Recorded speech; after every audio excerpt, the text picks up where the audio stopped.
Ah, Windows, il y a 3 choses qu'on ne pourra jamais lui retirer. Ses bugs, ses traductions foireuses, mais aussi et surtout sa grande variété d'applications méconnues mais tellement pratiques, y compris sur le Microsoft Store qui reste selon moi tellement sous-estimé. D'ailleurs, connaissez-vous les Microsoft Store Awards ? Alors ouais, déjà ça claque, et en fait c'est un concours organisé tous les ans par Microsoft qui permet d'élire les meilleures applications issues du store. Et le gagnant du Microsoft Store Awards dans la catégorie musique est décerné à Apple Music. D'ailleurs, on peut y retrouver plusieurs applications que j'ai déjà présentées en vidéo. De là à dire que j'anticipe les succès, sauf quand il s'agit de voitures électriques, il n'y a qu'un pas. Bref, aujourd'hui, on ne déroge pas à la règle, sortez vos PC gamer ou Copilot machin plus, c'est parti pour 10 applications à découvrir sur Windows. Une chose assez étrange sur Windows contrairement à macOS par exemple, c'est que vous avez bien le mode clair et sombre, mais que vous ne pouvez pas choisir un mode automatiquement en fonction de l'heure de la journée. Par exemple le mode clair en journée et le mode sombre en soirée. Bon, l'inverse serait étonnant. Auto Dark Mode est l'outil idéal pour ceux voulant passer d'un profil clair à un profil sombre. Bon, déjà la fonction de base, vous pouvez programmer le changement de thème en fonction de la position géographique ou plus simplement à une heure précise. Plusieurs paramètres de démarrage sont disponibles pouvant imposer des conditions dans lesquelles le changement peut se faire. Mais ce n'est pas tout, vous pouvez aussi paramétrer un changement de fond d'écran, idéal si vous avez un même fond en version claire et en version sombre. Si comme moi vous avez plusieurs sorties audio, par exemple vos enceintes ou votre casque, mais que passer par les menus pour changer cette sortie vous ennuie, j'ai ce qu'il vous faut. SoundSwitch permet de changer le périphérique de lecture et d'enregistrement par un simple raccourci clavier personnalisable, ce qui se fait à la vitesse de l'éclair. Ce qui est encore mieux, c'est d'avoir une souris avec les boutons macro pour automatiquement passer d'une sortie à l'autre. Vous avez également la possibilité d'ajouter les profils avec des déclencheurs qui vont automatiquement changer le périphérique en fonction des critères personnalisables, comme le nom d'une fenêtre en avant-plan par exemple. On peut donc imaginer un profil Premiere Pro qui, admettons, passerait automatiquement la sortie sur mon casque. Et en vrai, ça c'est cool. Sur Windows, pour enregistrer son écran, c'était un petit peu compliqué. Rien ne pouvait être fait nativement avant l'outil capture d'écran qui est assez limité. Enfin, je veux dire, qui n'a jamais enregistré son écran avec OBS ou avec des trucs obscurs comme Bandicam ? Mais ouais, rien qu'avec cette phrase, je vous ai ramené en 2015. Vous étiez plus Team Camtasia ou Sony Vegas ? Avec, ne l'oublions pas, la petite superstition au démarrage de Photoshop CS6. Bref, je m'égare. Fluent Screen Recorder vous permet d'être plus flexible sur l'enregistrement de votre écran, de la résolution au bitrate en passant par le nombre d'images par seconde. Vous pouvez également choisir si vous voulez enregistrer l'audio du microphone ou encore choisir une fenêtre spécifique à enregistrer. On ne va pas se mentir, VLC est une institution dans la lecture vidéo. Mais bon, l'interface n'a quasiment pas changé en presque 20 ans, et ce malgré une version 4 en bêta depuis un certain nombre d'années, qui aura eu le temps de changer de design plusieurs fois depuis. Après, pour le coup, changer VLC, ça doit pas être une masse à faire. Mais pour le coup, le plot de chantier, il prend vraiment tout son sens. Screenbox se base sur les librairies de VLC, mais dans un design et une ergonomie vraiment moderne, dans le style Windows 11, ce qui fait qu'une grande partie du contenu que VLC peut lire, Screenbox peut le lire également. Je pense notamment aux fichiers MOV avec des couches alpha que j'utilise lors des montages, que les deux pouvaient lire, à contrario du lecteur multimédia Windows. Après, je vais faire l'avocat du diable. Je pense qu'actuellement, pour le commun des mortels, le nouveau lecteur multimédia de Windows 11 fait largement le taf. Effet surprenant, il semblerait pas consommer plus de ressources que les adversaires. Au contraire, il a l'air de consommer moins de mémoire. Un peu à l'image de VLC, 7-Zip est une institution dans la compression de fichiers.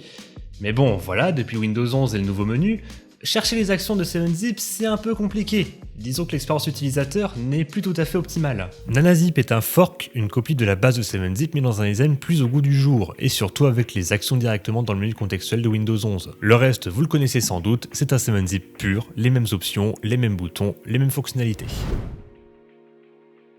Il y a quelque chose qu'on ne peut pas nier, c'est que Microsoft ont quand même une bonne équipe de design, que ce soit les fonds d'écran disponibles sur Microsoft.design, regardez ils ont même fait un fond d'écran avec Clippy, les icônes ou encore avec les vidéos de communication. Bon, le problème c'est qu'il y a une différence entre ce qui est promis et la réalité. C'est un petit peu pareil avec les nouveaux emojis. On nous avait présenté les emojis en 3D qui étaient juste sublimes, regardez ils ont même remplacé le trombone par Clippy. Mais en réalité, c'est que ces emojis étaient disponibles que sur Teams. Sur Windows, on avait des trucs en 2D, tout raplapla, qui étaient pas très beaux. Mais c'est là que je vous présente Fluent Emoji Gallery. Ouais, encore une app qui affiche juste des emojis, franchement tech lambda, je suis déçu. Ça tourne un peu en rond, je préférais l'époque où tu critiquais les chaînes de top. Mais bah non. pour l'appli et les chaînes de top. Fluent Emoji Gallery certes affiche tous les emojis disponibles sur Windows dans leur format 3D, 3D animé, 2D et monochrome, mais permet aussi de les copier et surtout les télécharger au format PNG, ICO, GIF pour les versions animées et même en version vectorielle SVG pour une qualité incomparable. Bon, petite déception, il n'y a pas de Clippy sur l'emoji trombone. Bon allez, ça dégage. Dans les paramètres, vous pouvez également choisir la taille par défaut des emojis lors du téléchargement, un bon gain de temps. Et du coup, si je devais définir Microsoft par 3 emojis, ce serait sans doute ces 3 là. Et vous, quels seraient vos 3 emojis? Laissez-moi ça en commentaire avec un petit pouce en l'air et un petit abonnement. Rassurez-vous, c'est pas comme Office, c'est gratuit. J'en profite également pour vous annoncer l'activation de l'abonnement payant si vous souhaitez soutenir la chaîne et financer une partie des vidéos. Évidemment, faites-le uniquement si vous le voulez et le pouvez. Propriétaire de périphériques Bluetooth, n'avez-vous jamais rencontré ce moment où l'un de vos appareils était quasiment déchargé et où vous n'étiez même pas au courant? Si oui, j'ai ce qu'il vous faut.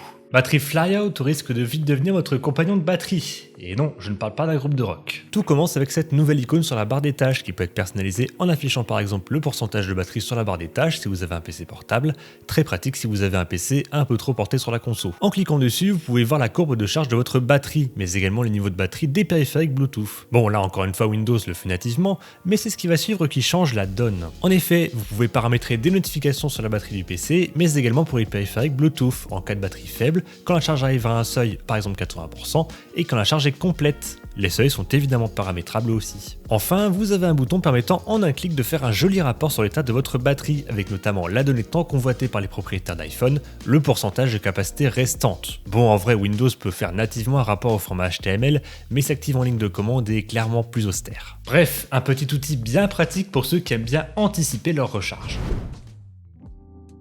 Est-ce que vous aussi vous écoutez souvent de la musique, pour vous concentrer par exemple? Eh ben en vrai, vous avez plusieurs écoles. Les live Lofi sur YouTube, où perso je suis plus focus sur l'animation de la vidéo que sur ce que je fais. Vous avez aussi les playlists un peu chill sur les plateformes de streaming, notamment avec le mode focus sur l'appli horloge, qui pour le coup fonctionne assez bien en liant son compte Spotify. Et la troisième école, ceux qui écoutent des bruits de fond, chose que je n'ai jamais fait. Ambi vous permet de jouer des sons d'ambiance, mais pousse le bouchon de la personnalisation. Là par exemple, je peux mettre un bruit de forêt. Tiens, et si on se mettait à côté d'un ruisseau pour se ressourcer?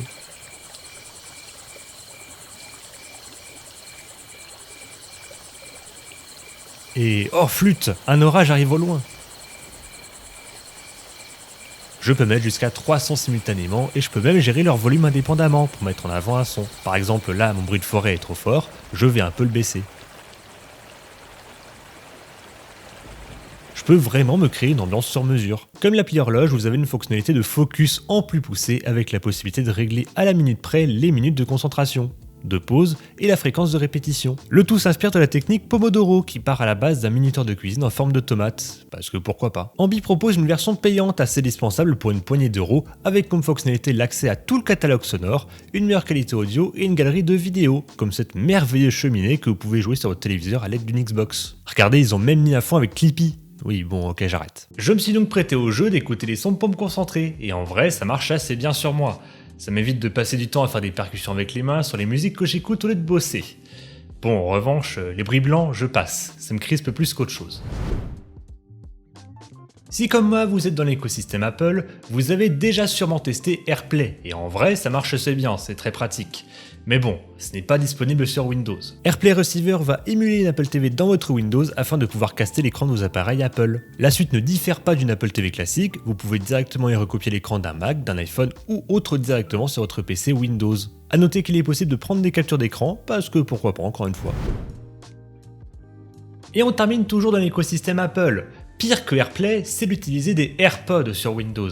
Entre la nécessité de passer par des pilotes tiers ou ce bon vieil iTunes, ou encore des fonctionnalités manquantes, ce n'est franchement pas top. Magic Pods, c'est ni plus ni moins que le must-have de vos PC si comme moi vous avez des AirPods. La connexion se fait sans problème et vous avez plusieurs paramètres que vous pourriez avoir sur un iPhone ou un Mac, y compris la petite pop-up de connexion avec le niveau de batterie ou encore la petite icône de gestion dans la barre des tâches. Et à croire que c'est ma destinée, il est possible d'afficher un avertissement en cas de faux AirPods. Quoi, comment ça, vous ne savez pas si vous avez des faux AirPods? Mais pas de panique, j'ai fait fait une vidéo juste ici pour vous aider. Pas mal de raccourcis clavier sont également configurables pour la connexion des écouteurs, contrôler le bruit ambiant ou encore la sortie audio. A noter que l'application est compatible avec des écouteurs et casques d'autres marques comme Beats, Sony, Samsung et même des faux AirPods, on sait jamais. Cependant, le gros point noir, sur certains modèles comme les AirPods Pro 2, beaucoup d'options spécifiques aux AirPods comme la sélection du contrôle de bruit ne sont compatibles qu'après l'installation du driver Magic AAP, un pilote audio tiers non signé nécessitant pas mal d'opérations pour s'installer et qui n'a à faire qu'en connaissance de cause, comme mentionné sur le site de l'application. Fait amusant d'ailleurs, j'avais prévu de vous présenter une application qui ressuscite Clippy, le hasard fait bien les choses, mais en y intégrant ChatGPT. Mais bon, le problème, c'est qu'il faut passer par l'API d'OpenAI, qui est évidemment payante, et que c'est un peu plus compliqué de mettre en place que juste télécharger une application. Néanmoins, si le projet vous intéresse, dites-le moi en commentaire et je vous ferai une vidéo sur cette application. Si vous voulez découvrir d'autres pépites sur Windows ou même sur macOS, vous avez une playlist dédiée avec tous les épisodes précédents. Sur ce, bonne journée ou bonne soirée selon laquelle vous regardez cette vidéo. Salut!